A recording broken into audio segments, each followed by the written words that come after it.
How an NBA GM absolutely destroyed a franchise. Kyrie Irving is done for the season. Saquon Barkley gets a bag, becomes the highest paid running back. Also, should LeBron James deserve MVP conversation? The Jets cut Davante Adams. I got 3 teams crazy enough to pair Adams and Rodgers together next season. And a Fox anchor says fans that watch soccer are not real men. That's coming up next on The Big Lead.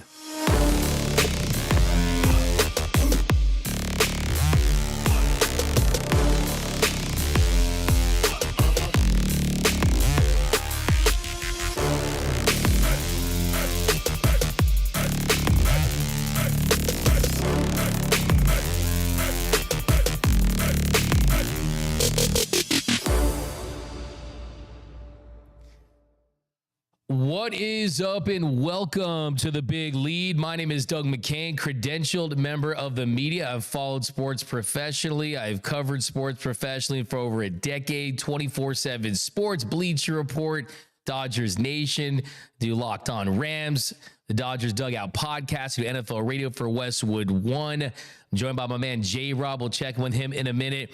But we've got a jam-packed show today. Lots to get into. By the way, if you guys are new to the channel, this is the hottest up-and-coming sports podcast in the game, The Big Lead Podcast, the hottest stories in sports in less than an hour, and also stories and topics that you won't find on other shows related to the world of sports. So if you're new to the channel, hit the subscribe button, hit the notification bell, hit the like button, and drop your comments down below. We want all your thoughts and comments about all of today's topics, but we've got lots to get into. We got lots to get into, so let's get right into it, and we are starting with the Dallas Mavericks. The Dallas Mavericks are absolutely cursed at this point. And last night was the latest example. Kyrie Irving, in the first half of Monday's game against the Sacramento Kings, just 9:25 into the game, he goes down. He landed awkwardly, planted on his left leg, and he severely hyperextended the knee. And unfortunately, we learned today from Shams Charania that it is a torn ACL and that he will be out for the remainder of the season. Now, he did make it back in the game. He drained both free throws, definitely given some of those Kobe Bryant Mamba mentality vibes when he tore his Achilles against the Warriors. For those there and singing both free throws. But if you see the tape right there, the look on his face, something was very wrong. The season that had been so promising, a Mavericks team that just 8 months ago was in the NBA Finals, a Mavericks team that just back in December, they were the second seed in the Western Conference Finals. But now you lose Kyrie Irving. And people are going to say this is bad luck. People are going to say that all these injuries that they dealt with are bad luck. You lose Anthony Davis, Derek Lively, Daniel Gafford, PJ Washington. They're all out with injuries. There's no clear timeline for their return. And sure, luck is involved when it comes to injuries, but the Mavericks created this. Nico Harrison created this. They made their luck the way it is. Because when you trade away Luka Doncic, the best and most talented player your organization has ever had, and you do it without getting a ball handler in exchange, well, this is going to happen because Kyrie Irving was having to carry the load. And this is a Kyrie Irving that has dealt injuries throughout his career. He had 2 knee surgeries. 2015, he fractured his left kneecap in the 2015 NBA Finals. They had a follow-up surgery in 2018 to address those issues from the first surgery. So it's not like this is someone who's had a clean bill of health throughout his entire career. Kyrie Irving is someone that's dealt with injuries, and you want to keep him healthy. And how do you keep him healthy? Well, you don't have the ball in his hands 24/7. And that is what they were doing in Dallas. Since Luka Doncic was traded, well, do you know who led the NBA in minutes? It was Kyrie Irving. He led the NBA in minutes for the last 6 weeks. He had the ball in his hands almost 100% of the time, it felt like, and this felt like it was inevitable. And you look at where this Mavericks team's at, a team that thought that, oh, maybe maybe with the trade of Anthony Davis, you pair him with Kyrie Irving and you add him to this group that maybe that pushes them over the top. And Nico Harrison looks like a genius in all this. After this, Nico Harrison's not going to be able to show his face in Dallas for the rest of eternity. Have you ever seen a NBA GM ruin a franchise like Nico Harrison has done with the Dallas Mavericks? They have almost no offensive creation now with Kyrie Irving out. They're headed for a bad end of their season. Their season is absolutely over. And you look at what he's done. I mean, we've seen GMs make bad moves, but this is on another level. This is a Nico Harrison who drove this Mavericks team into a ditch. He got out of the car and then just doused the whole thing with gasoline and set it on fire. That is how bad it's been. 8 months ago, they were in the NBA Finals. Couple months ago, they were in the second seed. And now this franchise has fans that are saying are never going to watch them again, and they're becoming hockey fans, and some are becoming Lakers fans, and you're raising season ticket prices and ticket prices somehow in the aftermath of all this. But I think the final death blow in all this, and we can basically say RIP to the Dallas Mavericks at this point. I guess we're on black because the Mavericks funeral today because their season's over and their franchise is pretty much over for the foreseeable future, is that this is a Mavericks team that was going to be in the mix for Kevin Durant. And Kevin Durant was said to have been interested in getting traded to the Mavericks and forcing a trade there, linking up with Anthony Davis and Kyrie Irving and some nice role players. But what does this mean for KD now? Because Kyrie Irving most likely is not going to be back conservatively until the All-Star break. If I'm him, it's a 12-month recovery time. He's dealt with multiple injuries. He's in his 30s at this point. There's no way they're going to rush him back. He's 33 years old. They already ran him to the ground after the Luka trade. But this is a situation in Dallas where you made your bed, you got to lie in it. You got to lie on it.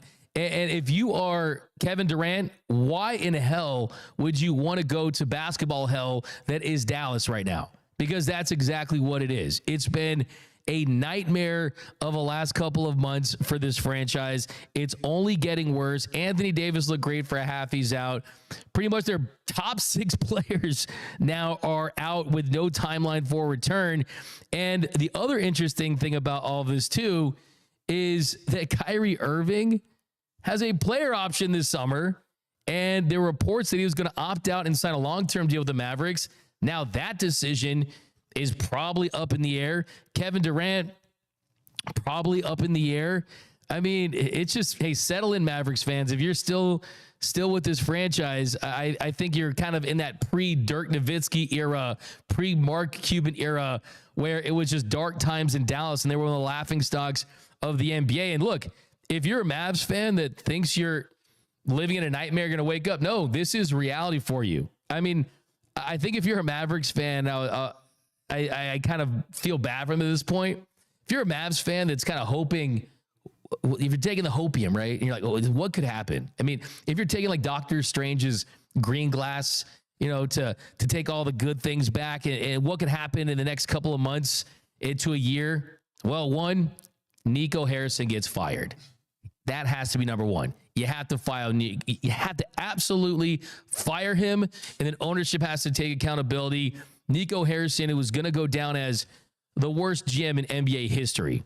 Second, you got to fire Jason Kidd. Jason Kidd, I don't care what anyone says. Jason Kidd had to have some level of input here. Otherwise, if I were Jason Kidd and you came to me and said, we're going to trade Luka Doncic for Anthony Davis, I would say, if you do that, I'm resigning. He should have done that. He didn't do that. I mean, the third thing on your dream list, if you're a Mavericks fan, Luka opts out after next season, signs back with the Mavericks because he wants to save the franchise. That's not going to happen. Kyrie Irving, he rehabs and he's ready to go for the playoffs in a couple seasons. What version of Kyrie are you going to get? Lively, AD, everyone else comes back and is healthy for the next couple years.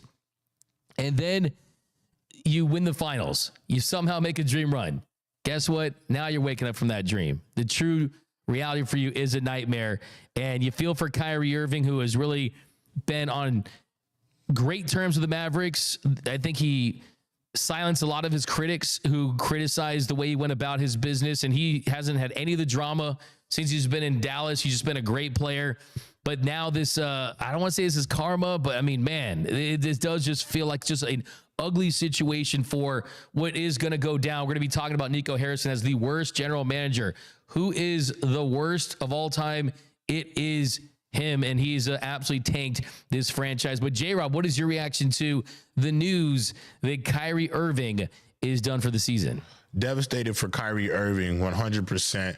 I mean, ironically, the first thing I thought about was if the Mavericks offseason plan was to get Kevin Durant, it just went up in smoke. Exactly. And obviously, I think we talked about this before on a few episodes ago, that the only way to salvage this thing for Nico Harrison was to get Kevin Durant and win some championships. But it looks like that window has closed. I mean, you're going to have your goal is to have 3 stars over 30 years old who don't have the same level of prime as they were in their youth. But this overall season for the Dallas Mavericks, D-Mac, has been awful. I mean, since Christmas, Luka Doncic got hurt with his calf. Derek Lively was out indefinitely. Then they traded away Luka Doncic. Daniel Gafford goes out indefinitely. Anthony Davis goes out indefinitely. Kyrie Irving tears his ACL. That has been the track that the Dallas Mavericks have been on since Christmas. Unfortunately, it feels like that back end was almost like the basketball gods punishing Nico Harrison for maybe making a move despite his ego. You know what I'm saying? And unfortunately, Nico Harrison will go down as the worst GM in NBA history. I truly feel that way, because whatever his plan was for the future, Kyrie getting hurt completely diminishes that. Like whatever you had planned, it is up in smoke. The only thing that you can bank on at this point, and I hate to put this much pressure on this young player, Max Christie, I'm going to allow him to run this offense for the rest of the year. And I'm going to hope that he matures over these next few weeks of NBA basketball, that when he comes back, we're going to try to pull in for a superstar to pair with AD. And hopefully Max Christie could be that next elevation, because he's shown some pretty good flashes. But that's a tall order to ask of him to be that level of player. They do own their pick, so it makes sense, right? I mean, that makes sense at this point. But, I mean, you have Mavericks fans that, I mean, just here, just search Nico Harrison on X. This is from Dark Knight. It says, enjoy my last few games in my seats. After 8 years of my season tickets, I will not be renewing after Nico and Mavs ownership ripped my soul out of my ass and stabbed us in the back. Fire Nico Harrison. Here's another one. This is an injury report. This is an injury report that someone made for the Mavericks. It says Anthony Davis out, abductor strain. Daniel Gafford out, knee sprain. Derek Lively out, ankle fracture. Caleb Martin out, hip strain. PJ Washington Jr. ankle sprain. Kyrie Irving ACL. Jaden Hardy ankle sprain. Nico Harrison brain damage. Okay, this is getting ugly. I think if I'm the Mavericks, I think the only thing, their ownership is partly to blame for this. And we talked about that on the show, the Adelmans and everyone, Dumont being behind and everything related to that. But if I'm them, I think you fire Nico Harrison and you have to somehow get Mark Cuban involved. Like, I don't know if it's, make Mark Cuban the governor of the Mavericks, find some role for him, but that is, I think, the first step in honestly healing for a Mavericks organization. It's just been an absolute disaster for this organization, their fans, and you just look at the year they've had, and it's just been just the worst thing that you could imagine for them. And then it dates back. I mean, Luka, I mean, Brunson, I mean, you could keep going on. I mean, Derek Jones Jr. and Porzingis. I mean, there's just so many bad moves by this dude. And it's pretty terrible to look at what's happened in Dallas. And like I said, the one thing I feel for, though, it has to be Kyrie. I could care less. I couldn't care less about the Mavericks ownership, right? I think they deserve to suffer because they made their bed. They got to lie in it. And Nico Harrison's been awful. Jason Kidd, I think, deserves some blame too. But Kyrie Irving did not sign up for this. Yeah.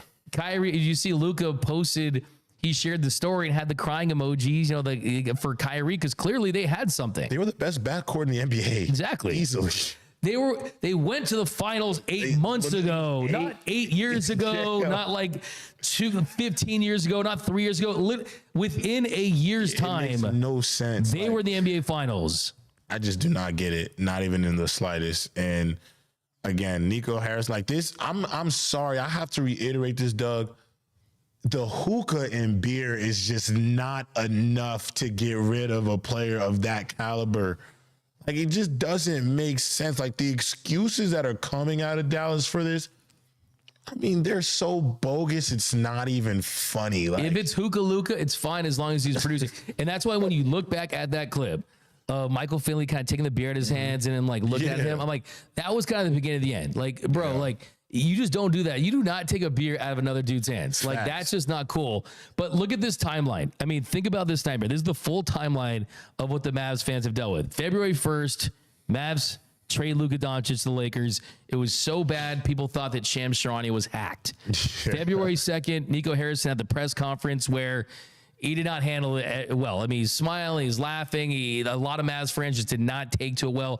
February 4th, Luka's introduced to the Lakers. February 4th, Mavs trade Quentin Grimes of the Sixers. February 7th, Mavs introduce AD. February 8th, AD debuts, dominates, and then gets hurt. It is the full AD experience. February 9th, Dirk attends Luka's Laker debut. I think that was something that was symbolic in his statement. February 9th, Mavs eject fans that are saying fire Nico. February 12th, an SMU student section chanted fire Nico with Harrison in attendance. February 15th, Mavs assistant Daryl Armstrong arrested for aggravated assault. February 21st, the infamous Mavs music video with players edited out. The February 21st, Dirk talks for the first time to the ticket and talks about how weird. He said it's been weird with a triple-double. And then February 20th, new Luka Doncic mural was unveiled in Dallas, so that hurts. Yeah. March 1st, Quinn Grimes scored 44 points for the 76ers. March 3rd, Mavs raised the season ticket prices 8%. And then also March 3rd, Kyrie goes down with a knee injury, stands up to knock down both free throws, but then he leaves the game. Then March 4th, he was officially diagnosed with a torn ACL in his left knee, ending his 24-25 season. I mean, can you think of a timeline for a fan base, for a franchise that has been as bad as it? This is generational stuff. I mean, I've been a Jets fan my whole life. Okay. So that is, it has been a hell of a run. This is Tuesday for us, man. Yeah. You become numb to it, you know? Yeah, no, I'm a UCLA guy, bro. Like, I mean, come on now. All we know is pain. All we know is pain. Yo, tell me about it. But switching gears on a more positive note, Saquon Barkley got his bag today. And we're going to talk about Saquon Barkley, who agreed to a 2-year, $41 million contract extension with the Eagles, according to Adam Schefter. And that makes him the NFL's first $20+ million running back and the highest paid at the position in league history. The extension does create a $1.32 million in salary cap space. So you just look at Howie Roseman had just been in his bag with the roster construction. Prior to Barkley was Christian McCaffrey, CMC, who was the highest paid running back in the sport. He broke Jonathan Taylor's record at $14 million. CMC was at $19 million. So he set the market. He's at $20.6 million per year. Can also earn an extra $15 million in incentives and escalators. The deal includes $36 million that is fully guaranteed at the signing. And the Eagles, I mean, they're extending Saquon Barkley 1 year into his 3-year deal. So it's the same league year in which they signed him. So how do you get deals like that done? Well, you rush for over 2,000 yards. You help lead a team to a Super Bowl. You win the Offensive Player of the Year. And now you get this massive, massive extension. And you got to be excited for the Eagles, man. You might be 5-peating now, man. I mean, like with Saquon, here, you know, let's kind of rewind, J-Rob. The first thing that sticks to me is when you think of Saquon Barkley, I don't think you're going to ever think of him in that blue New York Giants uniform. He's going to be remembered as an Eagle. I mean, did he even play for the Giants at this point? I mean, I'm pretty sure that the Eagles draft him out of Penn State now. He never left Pennsylvania. It's really crazy because nobody's going to remember that. Like, his run with the Eagles is like the point it's almost like a prelogue to a movie or something. No, like, yeah. Like the Giants were his like AAA team. Yeah. And then the Eagles. That's a good way to put it. Is the big league. So somewhere in between college and the NFL. Yeah. That's where the Giants were. Yeah. Yeah. I like that little bridge to that. And yeah, I mean, it's Marshall Faulk. I mean, he was on Jimmy Fallon, the Tonight Show, and he said that, hey, like Marshall Faulk was with the Colts. He went to the Rams. And he said that he wanted to be remembered as an Eagle. And look, he ran for, I mean, just look at 2,504 yards regular season in the playoffs. He broke Terrell Davis's record for most rushing yards combined in one season. So we had that segment. We were so upset about not getting that season and breaking Eric Dickerson's record. Yep. But it's cool to see that he does have that regular season plus playoffs record there. I mean, he had 2,005 yards in the regular season before he sat in his final game, so he didn't get to break Eric Dickerson's single game record. But I think that the big takeaway for me is that Howie Roseman said you have to be patient. Eagles fans are patient, and it's really, really paying off. And another thing, too, I mean, I hate to somehow link this to the Cowboys, but this is how it's done. Okay. I mean, if you want to save money and you want to lock up your players early, this is how you do it, Jerry Jones, because the Eagles are just running a master class in how to keep talent, acquire talent. I mean, I saw people on X and they have money. How do they have money? You know, it's like, it's crazy. They're the NFL's Dodgers. They want to win for a lifetime, and they're willing to spend whatever it takes to do it. You know who else? And they understand their window. Yeah. You have a moment to maximize, and they're going to maximize it. I mean, the Cincinnati Bengals could take a page out of their book too. For sure. That absolutely. I mean, pennies. And that's the thing. It's a hard cap, right? I mean, guys can't. I mean, you have a certain amount of money you can spend, and you can restructure deals. And we know, the salary cap, is it real or is it not? Of course, that's a different debate. But really, it's their ability to just kind of have that instinct. I mean, I think with the Giants, he couldn't take a break. On the Giants, he had to go out there, and to give them a chance to win, he had to tote the rock and just kind of really run himself into the ground. 100%. With the Eagles, if he needed to sit, he could sit. I mean, a couple games, he had some stingers. He sat at a quarter. I mean, they were up so much in the fourth quarter, he got to rest. I think this is just a perfect situation for Saquon Barkley. And this Eagles team, it's kind of one of the things like, man, like everyone talked about the Chiefs and having a dynasty. Well, I mean, you look at a Super Bowl in 2018, one in 2025. I mean, those are pretty far apart. But I think that the Eagles, a franchise that went so many years without having a Lombardi trophy, are, like you said, I mean, I love the comparison, the Dodgers of Major League of the NFL, because the Dodgers, it's not just about going out there and acquiring talent. It's about picking the right guys to pay. Yeah. I think Saquon Barkley is a perfect example of, hey, like, we'll give you all the money because we know what you're about. Like, yeah, exactly. Like the body's not going to fall off in the offseason. Like, you have a great offensive line. Line, perfect situation from that standpoint. And it's like, you're not worried about any off the field stuff. Yeah. Like, I mean, you just have to feel like all that money is going to the right guy. Yeah, no, 100%. And the thing that I do love too about this Eagles organization is, like, fans are going to be upset about this, but D-Mac, they're going to go all in to go get Myles Garrett. They're going to try to sway him. And I know fans are going to say, well, that's unfair and this is not. When you're the biggest fish in the pond, you have your pick of the litter. You can eat first. If they're going to decide that Myles Garrett is who we want, they'll trade their first-round pick this year. They'll give a second-round pick next year. They know that if we get Myles Garrett, we might be able to be – you're talking about the Chiefs three-peating. They'll have a legitimate shot. Yeah, I'm talking about the 5-peat. They're doing the 5-peat. No, but Eagles are scary right now. There's a lot of parity, and your schedule changes to a Super Bowl, a first-place winning schedule. But, Eagles are doing everything right. And here's the latest example. And also, too, last point on this, nice to see running backs getting some love. Nice to see running backs actually getting paid. And look, the new extension makes them the highest paid running back in the league. But I also think, too, for teams out there that weren't valuing the position, it opens things up. And it's not, I think the thing interesting about Saquon is he's not your classic in between the tackles, carry a guy a couple yards. It's the explosiveness with him. So, hey, like, kind of the moral of the story here is, if you're a great weapon, you're going to get paid. If it's as a running back, sure. But I think the Eagles just view him as a weapon and they paid him. He's a rare guy. There's not a lot of Saquon Barkleys out there growing on trees.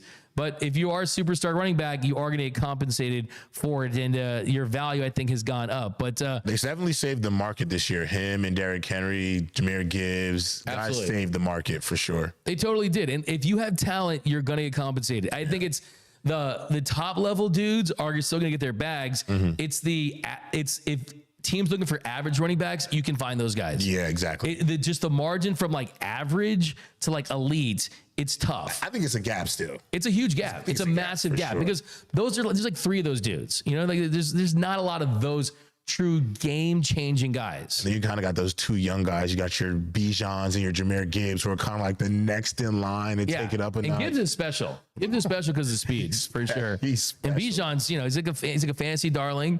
That it's like sometimes these early running backs, like Jason, like Taylor was, it's like they're fantasy darlings. And then you're like, how they look like on a good team. So they kind of need opportunities to play on actual contenders. Sure. But switching gears, we're going to talk about LBJ. LeBron James has won Player of the Month. So LeBron James, who's been absolutely on fire since the Lakers traded for Luka Doncic, he's been great. Now the question is, could he have a strong enough finish to this season to warrant some MVP conversation?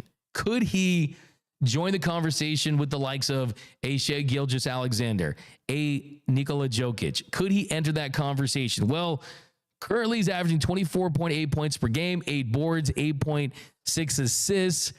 And it's not just that. I mean, everyone looks at the offensive statistics, but defensively, there's been the buy-in. JJ Redick has said recently that his defense has been at an all NBA defensive level for the past 6 weeks. And he's leading by example. He's running players off the 3-point line. He's committed defensive switches, and he's continuing to play with max effort on that side.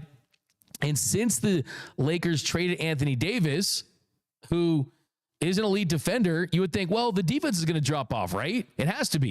You're trading away elite defense for elite offense in Luka. That has not been the case. Since the Lakers traded Anthony Davis to the Mavericks, the Lakers have the second best defensive rating in the NBA, in the association, a 106.4 defensive rating over the past 7 games. And before that, it was on the uptick as well. No team in the league has scored more than 102 points against the Lakers in their last 7. They've gone 6-1 in that stretch. Now, if you look at where the Lakers are at standings wise, that has a lot to do with it, because kind of one of the unwritten rules of the MVP award is how good is your team? Are you the best player on the best team in the sport? And right now, Shai's numbers will tell you that he's the best player on a Thunder team that's 50-11, 11 games up from the Lakers. So the Lakers, they have climbed, right? I mean, they're already the 2nd seed, 38-21 for the purple and gold, but 11 games is too big of a gap to think that they could close that on the Thunder to finish with the best record in the West. So we know that's not going to happen. And then you look at where LeBron James is at. I mean, you look at the championship year in 2019 and 2020, he was second in the MVP voting that year. And I think this is the issue. This is the issue I think that we're seeing here. I think a lot of Lakers fans that want LeBron James to join the MVP conversation want him to win a Lifetime Achievement Award. That's not what the MVP is. The MVP is not graded on an age curve. It should not be taken into consideration that LeBron James is playing this good at this age. That's not how the MVP works. If you want to have a whole second award called the LeBron James Award for who's the best oldest player in the league, then you can start that conversation. But that is not what the MVP award is. And then they have Luka. Is LeBron James the best player on the Lakers at this point? I don't think that's the case. Luka Doncic had some off shooting nights by his standards, but in their last game against the Clippers, he was Luka again. You were seeing the points and the assists and the way that he controls the offense. So I think that you look at where LeBron James at, I think that what he's done at this age, he deserves all the credit and then some. I don't think it's been talked about enough in the national media. They want to focus on silly stories that have nothing to do with how great he is. That should be really what is discussed when mentioned about LeBron James. They should have scientists and doctors and people on talking about how the hell that he's able to do this, like I said. But the truth is, Jokic and SGA are just having better individual seasons. The Joker's averaging a triple-double with 29.2 points per game, man. 29.2 points per game, 12.6 rebounds, 10.4 assists. And then Shea, he leads the league in scoring, 32.3 points per game, and then they have the best record. So the Lakers are close as far as being the second closest, but I don't think he's having a better year than the Joker. He's not having a better year than Shea. And look, let's just be honest about this. I'm not saying that LeBron was mailing it in for the first part of the season, but LeBron certainly wasn't playing at this level in the last 6 weeks for an entire year. I think part of the MVP, you have to give it to an entire year's body of work, and every game counts. So while LeBron has been awesome for the last 7 weeks, he wasn't at this level for the entire season like Joker and like SGA. And like I said, you should not get bonus points just because you're older, okay? It's not great on the age curve. Stats, they're good. They're still not as good as those two guys. So I do think LeBron deserves a lot of love, a lot of credit. He needs to be studied. He needs to be studied. This does not happen ever. This is completely abnormal for a guy to be aging backwards. He's drinking vampire blood. I mean, he is the NBA's version of fine wine, the way he's aging. But I think that there's probably a 5% chance that LeBron James wins the MVP. But what say you, J-Rob? I mean, I do think to start the season, LeBron James got off to a bit of I want to say a slow start for his standards. He only averaged about 22 points, but I think from January on, he really kicked it into gear. I will say this. I'll play a little devil's advocate to the idea of why people think he deserves votes. Now, my MVP is SGA, but in terms of Nikola Jokic, I do feel like as great as Nikola Jokic is, he's the one top level player who isn't curved or his standard of performance is ever based in his ability to play defense. The Denver Nuggets are actually one of the worst teams in the NBA in protecting the rim, and their best player is their center. I think you can tell in some of the games they've lost this year defensively, they're not the same team. A lot of people put Jokic in pick and rolls and try to exploit him at the rim, but also making guys like Aaron Gordon and Russell Westbrook beat you from the perimeter. I'm okay with LeBron getting a vote for third place or second place, even fourth place.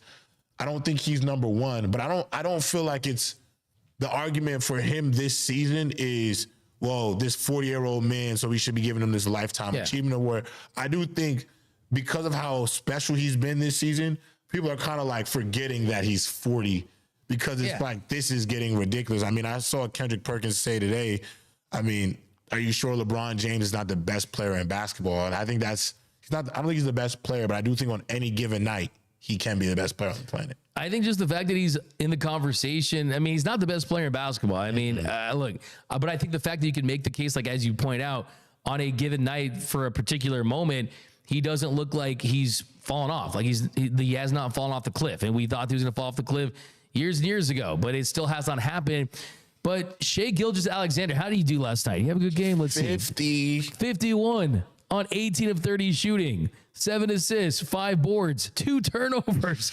It's going at, look, if you look at the FanDuel odds right now, SGA has a minus 600 chance of winning the MVP, followed by Jokic at plus 500. Then it goes way up. Giannis is ahead of LeBron at plus 30,000. And then LeBron is tied with Jason Tatum at 50,000, plus 50,000. So I'm giving LeBron James the MVOP award this year, most valuable oldest player in the NBA. That is the LeBron James award. He's getting that. He's getting every single first place votes. That is his award, but he's not going to win the MVP. But still, the fact that the King is playing like this does not need to have we just talked about Kyrie Irving having to have the ball in his hands and leading the league in minutes since the Luka trade. Well, guess what? LeBron James doesn't have to have the ball in his hands a lot now. He can preserve some of that energy, keep that gas in the tank. to close games. And I think that it's not about individual stuff for LeBron. It's about team success at this point. He wants to make a deep run and finish with one more title before he hangs them up. But switching gears to your New York Jets. The Jets, Jets, Jets, are releasing wide receiver Davante Adams. The Jets had reportedly been taking trade calls on Adams recently, but they did not find a suitor. And according to reports, they have released him. And this is according to Adam Schefter. And the decision for the Jets is tied to Aaron Rodgers, right? Since Aaron Rodgers is gone, that means Davante Adams is gone, and it's about money, right? If you look at the salary cap, Adams had a $38.2 million cap hit in the team. They wanted absolutely nothing to do with that, especially without Aaron Rodgers in the fold. And you look at the trade, look, they ended up trading for him to try to make things work in a desperate effort last season. But their number one is Garrett Wilson. He was not happy about this. He got less targets after the trade, and Adams ended up costing the Jets a 2025 third-round pick in the trade with the Raiders. And at the time, the Jets were 2-6, and they finished 5-12. So with Davante Adams and Aaron Rodgers, they won exactly 3 more games. And in 11 games with the Jets, he had 67 catches for 854 yards and 7 touchdowns. Still has production left into him. I think he can still help some teams. But Jets fan, J-Rob, what are your thoughts on this move from your team? I mean, it was the right move. Ultimately, Davante Adams came to New York as a mercenary with Aaron Rodgers. And with Aaron Rodgers obviously not going to be the starting quarterback for the New York Jets anymore, it is in his best interest to leave. I could tell there was some friction when he arrived between him and Garrett Wilson. And I love Davante Adams. I think he's a phenomenal receiver, one of the best to ever do it. But Garrett Wilson is the Jets' future at the position. And the thing is, Garrett Wilson, the sad part about Garrett Wilson, D-Mac, is that he's not even scratched the surface of what type of season he can have just because he has not had the targets or the quarterback play to really untap the freak athlete and receiver that he really is. I think he's a bona fide top 10 wide receiver, and with an actual quarterback who can get him the football, definitely will elevate this Jets football team. Davante Adams, to me, I think there's only one real destination that makes sense. You bring him to the Los Angeles Chargers. Go give Justin Herbert the wide receiver he is desperately needed and see if he can really flourish like people think his potential can be. Because ultimately, Davante can follow Aaron Rodgers wherever he goes. But I'm going to be honest, Aaron Rodgers to me is not a needle mover to a Super Bowl anymore. And if Davante Adams still wants to play meaningful football, he needs to link up with one of these younger receivers. Like, could the Texans afford him? You got 2 receivers who are down with injuries or going to be coming off knee injuries. Could the Texans go get a Davante Adams? I look at, young quarterback in Green Bay. Do you want to go back to Green Bay and play with Jordan Love? That could work. You can go over to, Brock Purdy might need a wide receiver. You just got rid of Deebo Samuel. So I just think there's destinations for Davante that could allow him to still play meaningful football and contend for a championship.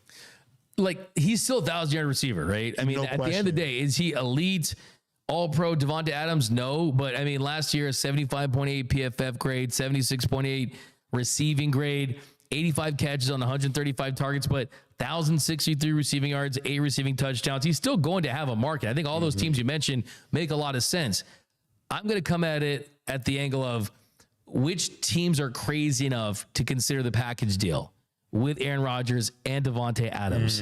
First team I think makes the most sense is the Pittsburgh Steelers. Yeah. Here's why. They were crazy enough to take on the Russell Wilson experience. Justin Fields had some moments, but clearly Tomlin doesn't think he's going to be the guy. So is Aaron Rodgers an upgrade from Russell Wilson? The answer is yes. And then Davante Adams, would he be an upgrade for their receiving core? The answer is a major yes. George Pickens, solid.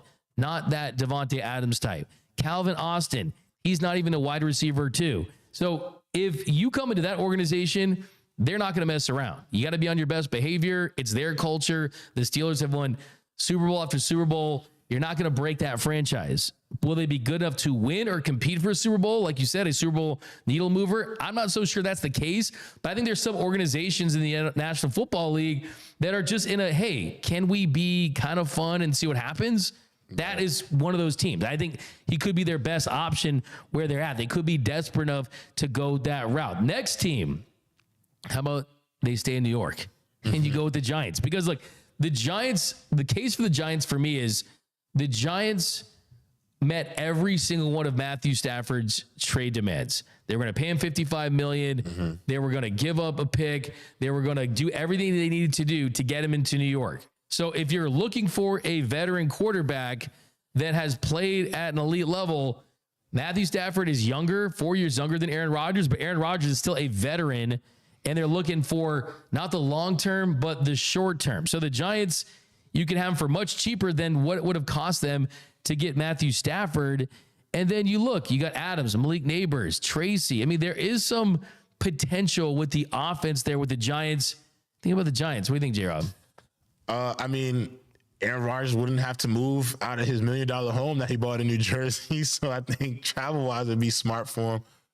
Ultimately, with the Giants, I'm actually think they make the most sense for Aaron Rodgers in the package deal because with Davante, just like the Jets, they're screaming for success. Like they are tired of all of this nonsense too.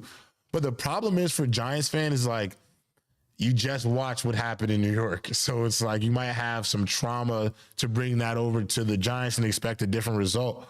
But for Brian Daboll, how many options do you really have at the end of the day? Because and they're just so irrelevant. Yeah. I mean, Saquon Barkley just signed a new deal, and the team within your division just won a Super Bowl. Yeah. Like, I mean, it's not pretty for them either. I mean, get some offensive line help. At the end of the day, I do think if you get Aaron Rodgers' offensive line, as much as I was not happy with his performance with the New York Jets, D-Mac, you get him an O-line, he can still sling it with the best of them. I mean, like on a given day, I mean, he still has that ability. He's just, he's an above average quarterback. He really is. Now, third team, I just can't imagine this as far as just like the uniform on the player. Like it wouldn't even look like a normal Photoshop jersey swap, but the Tennessee Titans have the first round pick. They got over $50 million in cap space. They have some intriguing young pieces there. And yes, you have the number one pick. You could draft Shedeur Sanders. You could draft Cam Ward. But if you don't think those guys are generational talents, you could trade down and you could get more picks. And then you can have Aaron Rodgers and Davante Adams. And then you use those picks in the future. So there's some options there. And for me, it just comes down to Aaron Rodgers or Will Levis. I mean, that's a pretty easy call for me. I think those three teams are, I mean, look, it's probably unlikely. And I think that Davante Adams makes a lot of sense, as you point out, for some teams individually. But look, Aaron Rodgers, if he didn't have the reputation as far as just kind of being that guy who kind of ruffles some feathers and just the darkness retreats and just the things he says on Pat McAfee shows and things like that, he'd be viewed a little differently. It would be, oh, no, this is just a legend at the end of his career. Aaron Rodgers is a legend. Yeah. Aaron Rodgers is the first ballot Hall of Famer. Let's not forget that. And he still has some skill left. So it'll be interesting to see how that unfolds. But last story today is about a Fox News anchor who had some very interesting comments. And he said that soccer fans are, well, let's just play the clip. You know how I know who a phony person is? When the World Cup comes around. All of a sudden, these so-called men get really into sports. You see them at the bars on a Saturday with beer, and they're yelling all of a sudden. Argentina versus France, calm down, guys. We all know what's going on here. You're trying to impress people that no one cares about. And that's what's... So that is Jesse Waters of Fox. And the first thing I have to say is I'm getting big. This was the last pick on the kickball field type of dude energy. I'm getting big. I never played a sport when I was a kid or in high school type of energy. Because to say that no one cares about soccer or football, whatever you want to call it, you just sound ignorant and flat out, frankly, dumb. And you're not doing your research, and you just don't know what you're talking about. I mean, you're trying to talk about America's game, talk about the National Football League, football, right? The Super Bowl last year was viewed by 127 million people. The Champions League final was viewed by 400+ million.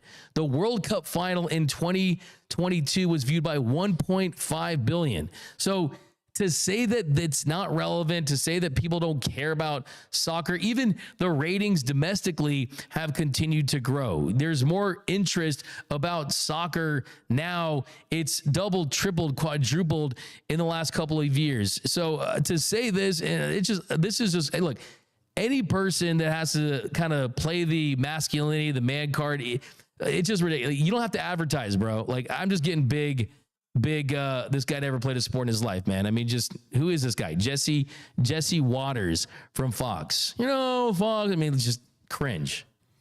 I just feel like ultimately when I look at this situation, Doug, I mean, people got to get clicks, This is rage bait. Yeah. Kids will call rage it today. bait. That's what they call it, right? This is rage bait. I mean, ultimately Drake is performing for the World Cup coming up. So it's like, it tells you the magnitude of the sport. I mean, it's the most popular sport globally in the entire world. I mean, a real man. I mean, what makes you any different from a man that watches any other sport? I mean, like, Fox News reporter, he probably watches like wood cutting, on ESPN 8. Exactly. ESPN 8. I watched dodgeball this weekend. Right. So, I mean, bro probably just wasn't very athletic, didn't really perform high in the that department. So he's kind of is he trying to make the argument too that real men don't drink beer at a bar while watching sports on Saturday too? It's like, yeah, I mean, that would, and you actually would go on to claim that he said that was wrong with the Democrats and things like that. So I won't go into that. I don't know anything about that world, but yeah, I mean, he would go on to say they always end up like these snobs that don't like America. How does you liking soccer mean like America? This guy's an absolute clown, an absolute fool, and just never talk about sports again. Do the world a favor and never, ever talk about sports. I don't care what it is. No one wants to hear your cringe ass ever talk about sports ever again. Jesse Waters, just an absolute clown take. But that's going to do it for this episode of The Big Lead. My name is Doug McCain. You can follow me on X and Instagram at DMac_LA. We'll be back tomorrow. The hottest sports. You're going to find it right here on The Big Lead. Hit the like button, hit the notification bell. Definitely do that. Join the movement, The Big Lead. For myself, J-Rob, we are out.